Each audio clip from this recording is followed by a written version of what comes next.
Nakapagtala ng panibagong 41 accredited party list ang Commission on Elections o COMELEC para sa darating na midterm elections sa taong 2025.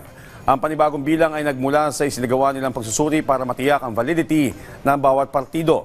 Ang naturang bilang ay mababa naman kumpara sa paunang 2022 poll ng COMELEC na may 70 accredited organizations ayon kay COMELEC Chair George Garcia.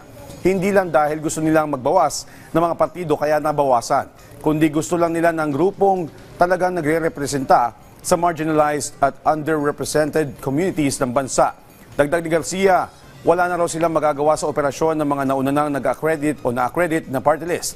Kasalukuyan nasa 142 na ang partido na na-reject dahil umano sa kawalan ng bylaws, maling bilang ng mga miyembro, maling signatories, kadudadudang advokasya at mga pekeng dokumento. Inaasahan namang makapagbibigay ng pinal na listahan ng mga partido ang Office of the Clerk of the Commission ng COMELEC sa mga susunod na araw.